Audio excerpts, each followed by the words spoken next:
Yang Pertua, insyaAllah dapat berdiri. Terima kasih. Sama sekali terima kasih kerana memberikan peluang untuk sama-sama bahas. Saya sebenarnya ada dua perkara saja yang nak dibicarakan. Satu ialah tentang Section 6. Tentang Section 6 ni telah banyak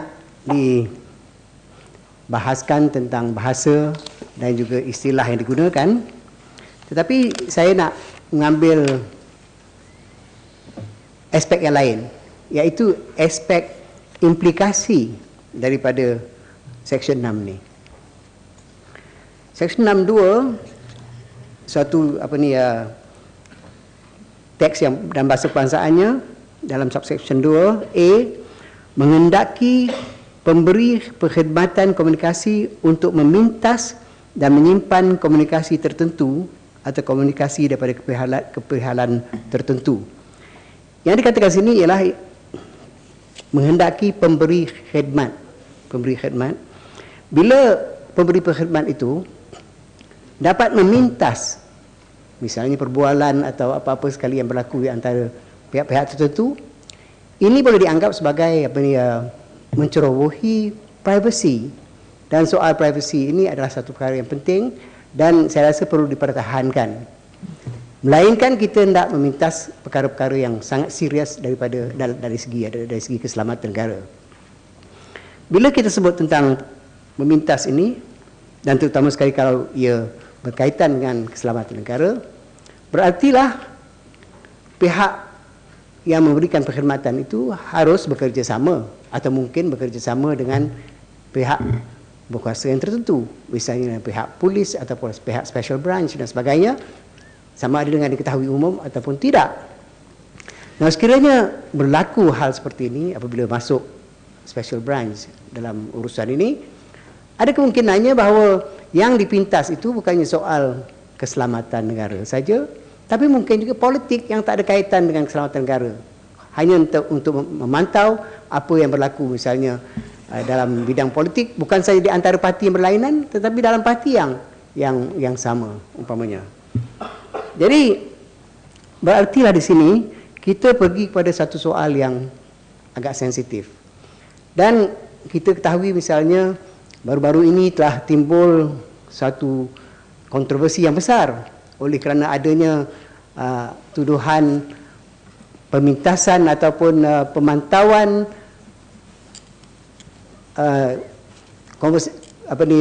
perbualan yang melibatkan Chancellor Merkel di Germany dan melibatkan juga pemerintahan Amerika Syarikat. Dan ini sudah menjadi soal dunia.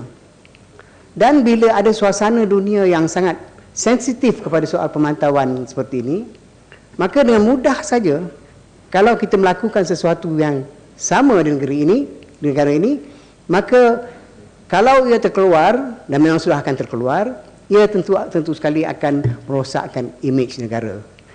Jadi bukan saja imej negara yang akan terjejas, bahkan ada juga terjejasnya soal privasi. Perkara yang kedua ialah tentang Section 30, Section 30, pindaan Section 30. Okay. Dan di sini saya mendapat fahaman bahawa sebenarnya pindaan ini memberi kuasa untuk menahan seseorang yang telah dibebaskan daripada apa-apa tuduhan, dan penahanan itu ialah sehingga selesainya proses rayuan. Kalau ini yang dimaksudkan, maka beberapa persoalan akan timbul. Persoalan yang pertama ialah berkaitan dengan konsep keadilan. Adakah adil untuk ditahan misalnya seseorang semasa menunggu rayuan? Saya menganggap bahawa dengan pengalaman, dengan pengetahuan saya yang cetek, bahawa penahanan seumpama ini adalah bertentangan dengan perlembagaan. Jadi saya minta pihak kementerian mengkaji betul-betul soal ini. Sebab Yang Mat minta laluan Yang Mat. Ya. Yang minta laluan boleh? Bolehlah. Tengah kayu basikal juga. Tak, saya Datuk Yang Dipertua, yang ini yang saya katakan tadi. Kalau penjenayah itu, penjenayah yang berat, kalau kita nak tunggu rayuan kita nak bebaskan dia, ini yang kadang-kadang jadi masalah. Dia bebas, kadang-kadang dia bebas bukan dia yang buat, tetapi dia merancang perbuatan itu. Yang itu yang kita khawatir. Terima kasih. Patutnya dia dengar dulu apa yang saya nak cakap kan.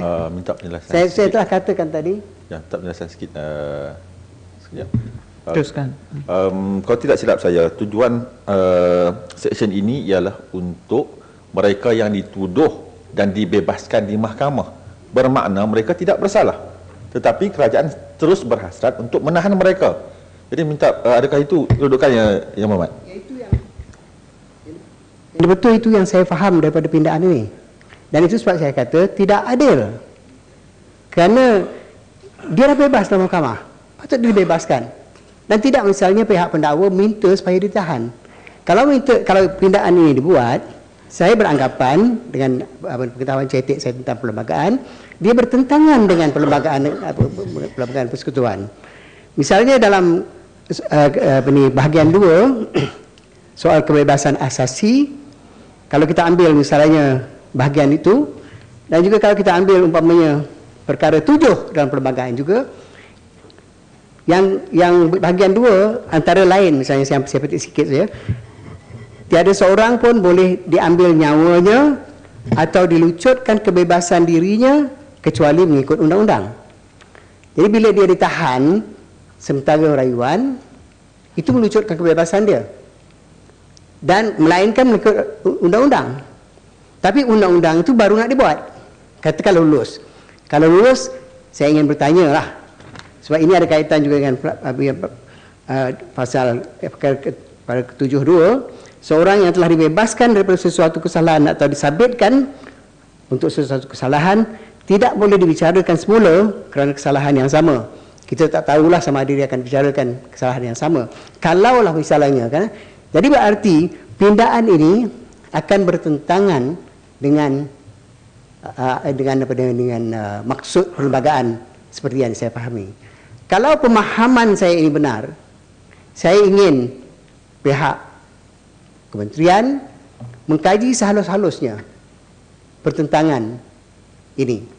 Tidak salah undang-undang dibuatkan walaupun ia bertentangan dengan perlembagaan. Perlembagaan misalnya menyatakan menjamin kebebasan seseorang daripada ditahan tanpa bicara. Tapi ISA boleh diluluskan untuk mengatasi hasrat perlembagaan itu. Tapi yang saya tidak begitu pasti ialah seminit lagi, Mat. Ada 1 minit lagi. Adakah perkara seperti ini memerlukan 2/3? Kalau ia memerlukan sokongan 2/3, berartinya tidak boleh kita meluluskan ini kerana ia bertentangan dengan semangat perlembagaan. Terima kasih. Terima kasih, Ahmad. Maka dengan ucapan Yang Berhormat Dr. Syed Hussein itu tadi, selesailah